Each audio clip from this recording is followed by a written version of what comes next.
First up today, though, let us get to a good friend of the show, someone we love having on here. His name is John Best. He's publisher of the Bay Observer. He joins us now. John, good morning. How are you? I'm great, Scott. Nice to be with you. Nice to chat with you. I don't get to do this too often. Bill hogs all of your attention, which is which is good because you do a great job on his show. So I'm glad to be in here today. Lots to get to. Just before we get going, I want to play a clip from Stephen Lecce, who was of course, the Ontario Education Minister. This is what he had to say yesterday. No one wants to be here, but we will never waver from our promise to do whatever it takes to keep kids in class. Pretty straightforward comment, John, and that seems to be essentially the motivation behind everything that's happening with the notwithstanding clause is, in your mind, is keeping kids in class. That basic fact, just keeping kids in class, does that warrant everything that's going on? I think, first of all, I think he's a bit disingenuous by saying that the motivation is keeping kids in class. That's certainly an important part of it. I think the real motivation here is to send a message to the teachers. They want to show a very tough, unyielding stand because they know that once, however this matter with the support workers gets settled, the next up is the teachers, and that's the big ticket item. That could cost the government a lot of money. So I think what's really going on here is a bit of saber rattling. Well, not a bit of saber rattling, some fairly intensive saber rattling against these support workers who really, when you look at their average salary, it's pretty bad compared to obviously what teachers get, but it's really not very good in terms of even the private sector, which is rare when you're dealing with public sector workers.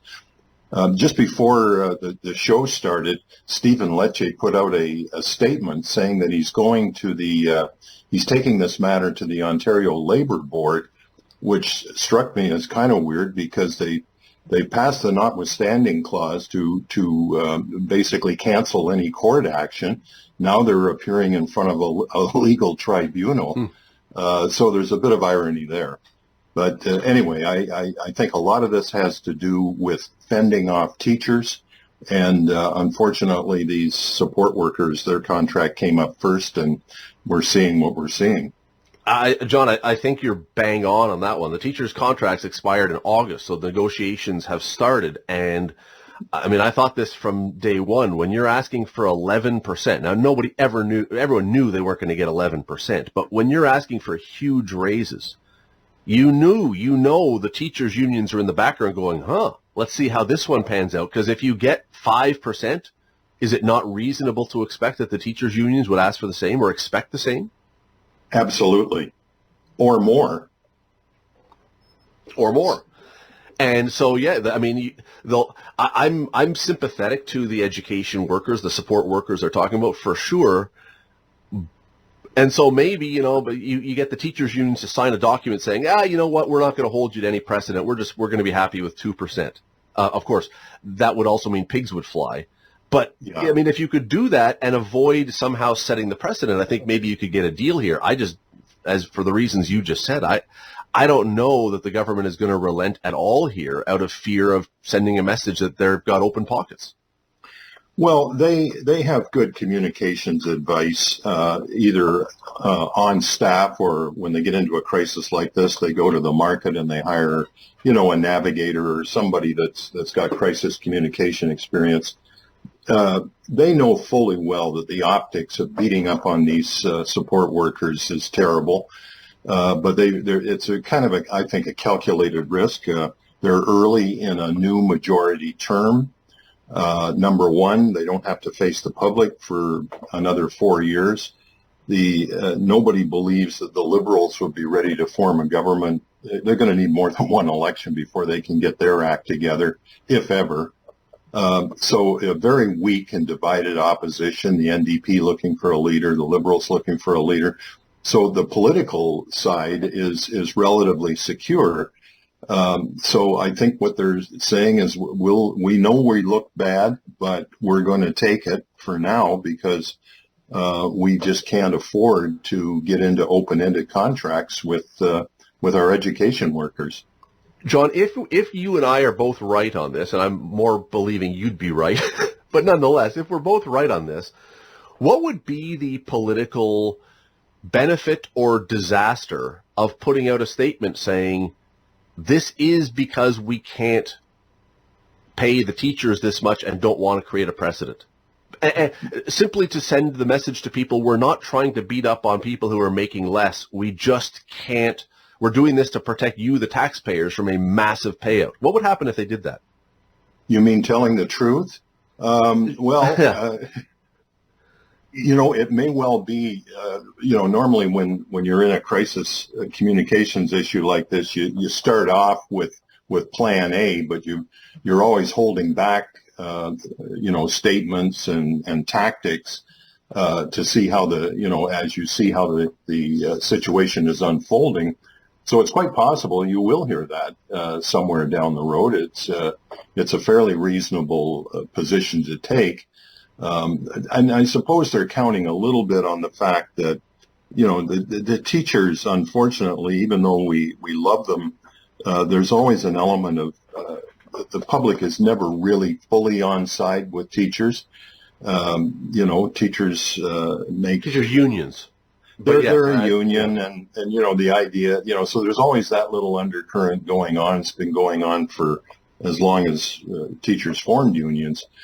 So it's an awkward situation, but I think the government has just decided to hunker down, take the heat, try to get a cheaper deal. I mean, these are conservatives after all, so they do actually care about fiscal matters as well. The government is beset on all sides for more money. The healthcare system clearly is in crisis, and probably part of the solution is going to be a large expenditure of money. You've got this situation with education going on, infrastructure deficits, interest rates. Up until this year, you could borrow hundreds of millions of dollars for infrastructure because the interest rates were so low. Now we're looking at interest rates that make even borrowing money for infrastructure expensive. So it's a really challenging time fiscally for any government. And I guess what we're seeing is the beginning of cracking down. Unfortunately, it's being done with a group that are probably underpaid at this point and really do deserve something more than what they're getting. You know what, on that point, though, and I think many people would agree with you that they would be sympathetic to this particular group, and it happens to be a bad way that this has broken, that they're the ones who, it looked like, end up being the sacrificial lambs in this one because you can't give in.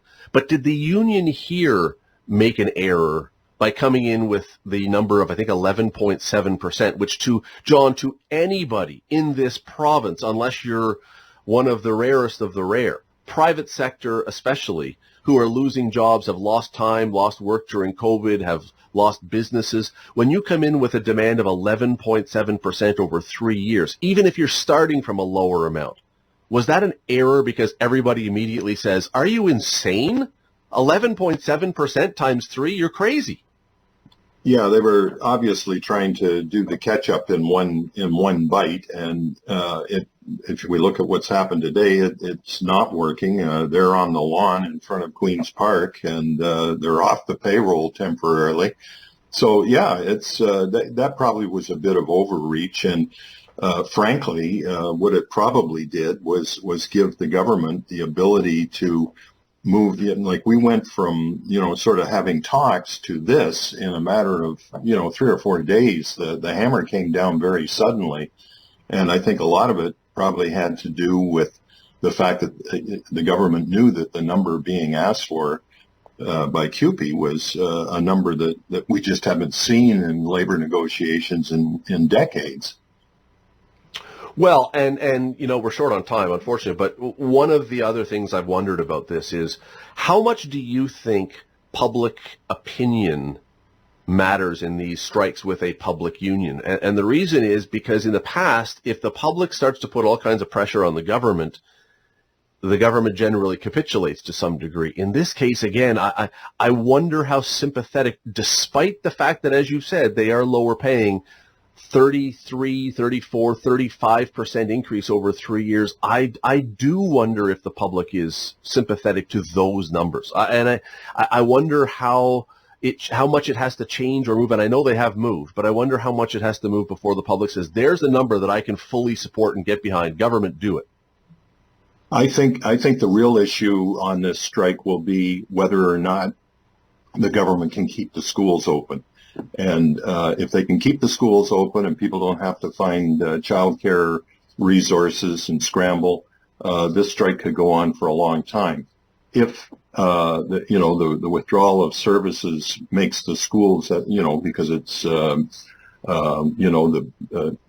the caretakers and so on are part of this group, and if the schools became, let's say, unusable because of just a pileup of garbage and so on, and the schools have to be closed, then I think the public will get really fired up, and that's where the government will start to lose ground.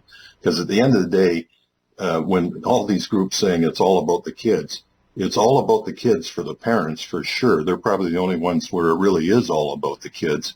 And if their kids can't go to school, we're back into kind of the pandemic conditions again, and it'll be the government that'll feel the heat on that for sure. I wish we had a lot more time. Always enjoy chatting with John Best from the Bay Observer. Thank you for doing this today. Really appreciate it. Pleasure to be with you, Scott.